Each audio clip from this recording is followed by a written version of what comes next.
We'll start with what your general point was of bringing Iran kind of into our Western world here. How would it work? Absolutely. I was actually born in Iran and came to America. We escaped the revolution and the war, and my father had saved a lot of lives, helping them get out of the country, helping the U.S. Embassy, and he was head of radio intelligence for the last Shah. And so we're very grateful, Iranian Americans. We would be dead without America. We wouldn't have the opportunities we've had. This is a historic moment. We've been waiting for 46 years for this opportunity, this chance for the Iranian people to get their freedom. Iran is a country of 90 million people with massive resources that have been wasted on terrorism and fear and war and funding of Hezbollah and Hamas and all this evil that has happened for the last 46 years by the Islamic regime. Right. Their time is over, and it's time for a new change. The son of the last Shah, the Crown Prince Reza Pahlavi, courageously has stepped up to fill the void of leadership, and have been working with him and his team on a plan, on a transition plan. He is an incredible leader. He's beloved inside of Iran.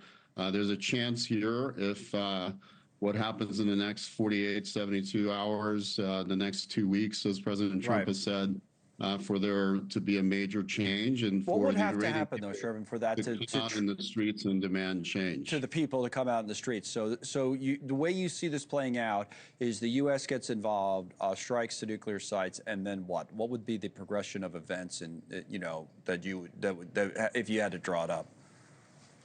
So I think there's two binary steps that could happen. One is the Khamenei, who's a very evil man, who's held the grips of power for 40 plus years after Khomeini's death. They have very similar names. And he has had this entire strategy of exporting terror around the world and destroying Israel, destroying America. What I've been saying is a free Iran is America first. A free Iran is Israel first. A free Iran is Iran first. This man is and his regime is a weaponized exporter of terror. Right. And once he's out of the way, well, how do you get him out of the way? And the nuclear site is taken care of. The people can safely come in the streets and fight and demand for a new government and a new leader.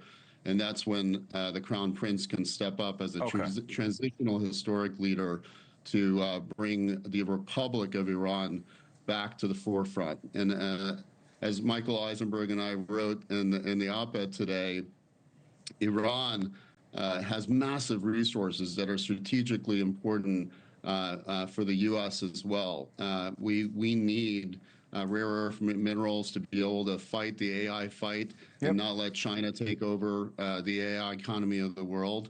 And there's massive 125 million tons of rare earth minerals in Iran. Wow. We build an entire tech community filled with brilliant Iranian engineers and welcome Iran back to the fold of the world economy. What do you say to people, though, about the risks of this? Because so you're saying the strikes continue, the U.S. gets involved, the people take to the streets, they rise up. But what if it doesn't happen in that simple of a fashion? What about it's sometimes that's not how things work out. The difference, I think, with some people make these comparisons with Afghanistan and Syria and Libya, et cetera. Those are much smaller countries with very little resources and much smaller populations. This is 90 million people of highly educated people who want their freedom. They've been living in an open air prison, and every time they've come in the streets, they've been murdered.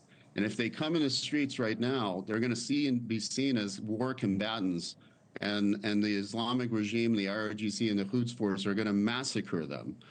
So we need the bravery of what Israel is doing, what America could potentially do. Thank you for watching. Subscribe below and download our NewsNation app right now on your phone, and you will get fact-based, unbiased news for all Americans.